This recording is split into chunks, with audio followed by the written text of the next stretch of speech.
So, Tommy, we are like super excited for your new release, Drafted, that comes out tomorrow. And actually, by the time this video will go out, it will be release day. So we're like super excited. And I guess the first question we have is, how are you feeling? Oh gosh. Well, obviously I'm super excited. It still to me like doesn't even feel real. Like I'm like, okay, I know I have my first book coming out tomorrow, but it doesn't feel like it's really happening. Like I don't think it's hit me yet. It's crazy. I still can't believe it. You're not nervous at all, are you? Um, a little bit, but I think I'm so excited that like I can't feel nervous. I think it's gotten to that point. Great, because I think I'm nervous enough for the two of us. Three of us. We do. We actually do get nervous for our authors, don't we? Yeah, I get really nervous. It's almost like, I mean, because all of us pour so much effort into this one project that, by the time it's actually time for the release, it's like, is this going to be something, all this energy and time we put into it, what's it going to look like, and how are people going to respond? But mainly it's more excited than nervous, I would say. Yeah. Because this project has just come together so well, and I feel like with the cover and the story that you wrote, it's really awesome. I think it's really cool. Yeah. So why don't you tell us a little bit about Drafted, and just give us like a brief 30-second synopsis of what the book is about. Okay. I've sort of been practicing this. Your elevator Drafted pitch, right? Yeah. We've been working on it. We'll see if it's there. Drafted is a story set in a dystopian world, and it's about a girl who, when she was only 5 years old, her little sister was taken for this very secret government project called the Draft. And this girl, Rev, she grows up and she turns vigilante to avenge her sister. And the novel kicks off kind of when I'll try to not give spoilers, when she meets someone who will eventually show her that revenge is not the way. It's my very quick, spoiler-free synopsis. That's good. It's so hard to give like a synopsis or like a rundown of what's going to happen without spoiling things.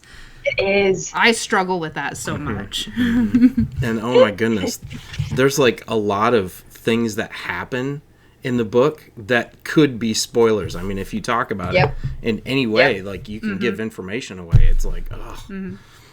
So what are you most excited about with this release? Oh gosh, just the idea of like having a book out in the world. Like that just still feels so huge to me. Because it's like 3 years ago was when I wrote the first draft, which is forever ago. And I remember finishing the first draft and thinking, cool, like I wrote a book. Great. I didn't plan on publishing, like I didn't plan on doing anything with it. And then people came into my life, Jeannie, who I found out works for you guys. And God just opened so many doors, and I'm just like, I still can't believe I'm even here right now. So I think just the idea of having my book out there where people can actually read it just is, it's so huge for me. That's so true. And I'm going to totally throw you on the spot here. Oh no. But you mentioned God, and I just think that's so cool because our company like has a vision of bringing, God into the things that we do. And every day we wake up with that vision saying, this company is yours and, God, and we want to do the things that you would have us to do. So tell us a little bit about that, like with you and maybe your purpose for writing Drafted is what part does God play in that? So for me, my kind of purpose in writing, I sort of discovered this post actually writing Drafted. It just has become clearer and clearer to me as we've gone through the publishing and rewriting and thinking about the second book and thinking about my future. My purpose in writing is really just to write stories that glorify God, not specifically being Christian, but stories that have biblical themes. So for Drafted, that would be forgiveness and trust, I'd say would be kind of the big two kickers. But mostly just writing fiction that glorifies God in that it's clean and in that there's biblical themes. So it would end with the discovery of light, joy, happiness, instead of just being like darkness, like the world, if that makes sense. It does. And that's so true, because you mentioned clean stories. So you can create stories that are exciting and, tense and thrilling, but they can still be clean. And I just think that's a really important aspect of that. And so I appreciate that about a Drafted, is it is clean. We can give it to an audience, to a 13, a 14-year-old student that, reads on a regular basis, but their parents are concerned about what they read. And so that's very important to have that. Especially with, the fiction and our goal and vision as a company. So that's something I know when I was younger, I had a really hard time finding clean books that were my reading level. I remember I think I was in 6th grade, and I was out of books to read. I was reading at a young adult level, but there were no young adult books that were clean enough for me to read at that age. And so I would either read things and have to skip pages, or my parents would have to talk with me about like, okay, we're going to let you read this, but there's X, Y, and Z in it, and we know that's not right, or whatever. It was just so hard to find clean fiction that wasn't like cheesy or fluffy or... Yep. Yeah, I feel like that's a common thing that you hear all avid readers talk about, is that at a young age they were exposed to a lot of things they probably shouldn't have been, because they, of the books they were picking up, because they were such advanced readers, and, they just didn't realize what they were getting into when they started reading it. And we've talked to so many people who were like, oh yeah, when I was so young, I picked up so many things I probably shouldn't have been reading. So, well, what has been the best part of this journey in publishing Drafted, and like what has been the most challenging part as well? Oh, there's so much of both. I think the good first. You have to do the good first. Good first. The best part I'd say it's probably been working with like a whole team of people, because when I kind of started thinking about publishing, I was expecting to indie publish, and I was expecting to have to learn everything on my own and do everything on my own and really just be on my own. I wasn't expecting to be able to work with a whole team of people who are going to be really supportive and who are going to really help me. So I think actually working with Descendant has been the best part of that for me, because like Stacy is over here working her butt off, like designing everything I need. Just kidding. Glory to God. Glory to God. And then with Troy, I mean, the manuscript would be completely different if you hadn't given your feedback. Working with Jeannie and working with Josh, like just all of that, I think has been the best part for me, because I can see that my manuscript is so much better than it would have been. And also, it's been a better experience than just having to do everything on my own. Yeah. It's awesome to have somebody to, like, sit down with you and your manuscript and just kind of go through and, like, just coach you through that. Yeah. So that's awesome. So what was the most challenging part of it so far? I forgot to answer that part. Most challenging... There's definitely a lot more involved in publishing than I think I expected going in.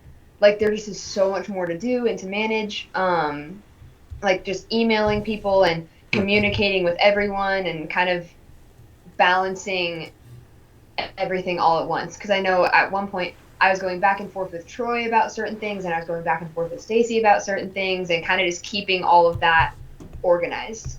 I think just doing everything. I think I loved our email threads that we had going on because we had every single thing that you and I were doing in a different email thread so we could keep them separate. But so there was probably at one point, I think we had probably 20 different ones going at the same time. And we were, one day I remember we were emailing back and forth and probably emailing on each of the different threads. Yes, I remember that. All at once. I was at school. Every single class, I had my laptop out and I was just emailing back and forth.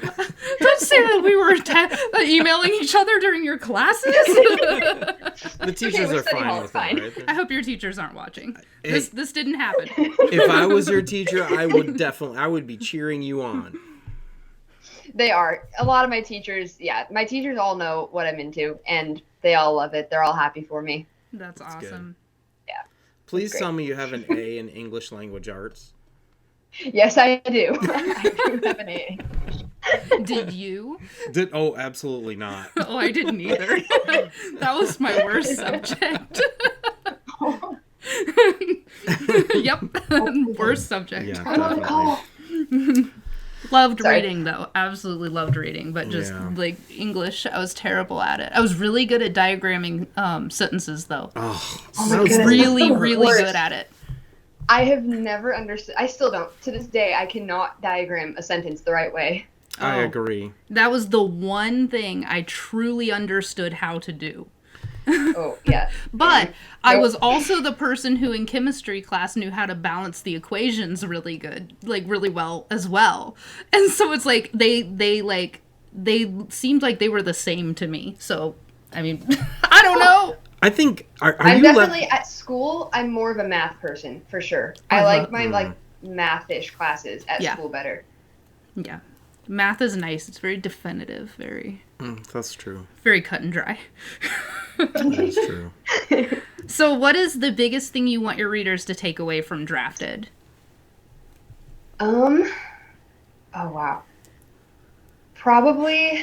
The big question. I mean, obviously, I wrote it with like the forgiveness arc in mind, but really I just wrote it to be a thing that people can read, people can take the journey, can be there, experience it through my characters, and then come out of it and be like satisfied. I don't know if that makes sense, but come out of it and think, wow, that was a really cool journey. Awesome. That's awesome. That's awesome. Yeah. So speaking of writing, and I know this wasn't on the question list that I sent you, but I think there's been a few of them we've asked so far that weren't on the list. All right, it's talking about writing. It's easy. That's right. So, no, speaking of like writing, you're writing book 2, aren't you? I am. And how's that going? I'm almost halfway done with it, actually. I'm in chapter, I think 15, something like that. I have my whole, you can't see it on the camera. I have a whole storyboard covering that whole back wall. Yeah, I'm almost halfway through. It's getting complicated. It's going, and it's going well. It's definitely the hardest thing I think I've ever tried in terms of writing, but it's been a good challenge. I've enjoyed it so far. I heard some characters have kind of hijacked the story a little bit and went in directions they weren't supposed to go. Yeah. Yep, That's because she's a pantser. Nuh-uh, she is not. She has a whole storyboard. Pantsers don't storyboard. You're right. She's a fusion. I'm a mix. I storyboard with the knowledge that it's going to change. So I have to have some kind of outline because I have to have a direction to go. But I think the pantser side of me knows that I can't follow my outline completely exactly. Right. And I don't outline in depth. I just give it super basic, like a skeleton. And then I just kind of let my characters do whatever they want. It's like a game of outlining for me is a game of like predicting. Because if I know my characters well enough, I can guess what they're going to do and my outline will be accurate. Or if I guess wrong, they do their own thing, and then I have to figure it out. Okay, I have another question. I know. It's us left brain people. Are you left-handed, by the way? I'm not. Okay. I would love to be left-handed. I have always been jealous of people who are left-handed. Fun fact. But I'm not left-handed. Don't marry a left-handed person. No. He's lefty, I'm righty. You always have to predict, like when you go out to dinner, you have to figure out like where to sit and stuff. Because I get my elbows in the way. Oh my gosh.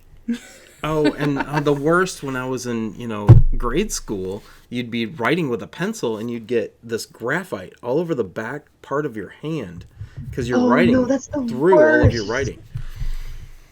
Oh, I know. Rabbit trails. I know. First world problems. Okay. What was my next question? I forgot what it was. It was really important. Oh, yes. Very important. You have a drafted release party scheduled at a local bookstore. Can you tell us a little bit about that? I do. So it is the Barnes & Noble in the Chandler Fashion Mall. It's in Arizona. And it is from 4 to 7 p.m., not a.m. That would be really odd if I had a book release at 4 a.m. From 4 to 4:30, I have like a Q&A session. So there's another local author, and she's going to come in, and we're going to be just kind of in conversation in their cafe. And then from 4:30 to 7, I'll be signing books. And there's going to be, let's see, my grandma came over today, and we baked cookies for the release. I saw some cookies being baked. Oh, yeah. Yep. So we've got goodies and merch and books, lots of books. All of my books are here, so we'll have plenty of books for everyone. Yeah, it'll be fun. That's amazing. So cool. We are like so happy for you, and we're excited and nervous and scared, and I don't know. It's amazing. So we're going to be definitely keeping tabs on you tomorrow during your release, or because this is going to be debuted tomorrow, this is going to be the day of. So if you're in that area, you need to go and check out Tommy Michelle and get a signed book. If not, her books are going to be available in paperback and Kindle tomorrow, and the pre-order ends tonight. And so tomorrow is going to be the big day where you can order drafted for the first time. And so we're super excited about it. Let's see. We need to know how to get in touch with you, connect with you. Do you have a newsletter, anything like that readers can reach out to you and just know more about who you are as an author? Maybe get on your launch team for book 2, or maybe become an ARC reader or something like that. Tell us how to get in touch with you. Yes. So I have a website. It is authortommymichelle.com. If you search my name, it'll be I think the first thing that comes up. Website has my info. It has links to my books. There's a spot at the bottom where you can sign up for my newsletter. I send out one newsletter every month. I'll probably be sending out more this month because we're planning some promo sale days, and I think my newsletter people are going to be the first to know about those. So I'll be sending out more than one this month, but normally I'll send once a month newsletter. I'm pretty active on Instagram more than Facebook, but I'm active on both. So you can also reach me there. There's an option on my website where you can also just email me. You don't have to sign up for the newsletter. So yeah, you can reach me through my website, reach me through my Instagram, reach me through Facebook, sign up for my newsletter on my website. Those are kind of the main things. Very cool. Any last words you want to say? I think that's it. I'm excited. Yay! Yeah, we're super excited. I was actually going to ask you who some of your mentors were, and you were supposed to say somewhere in there Storms or Stormfather. No, I forgot. Stormfather. Stormfather.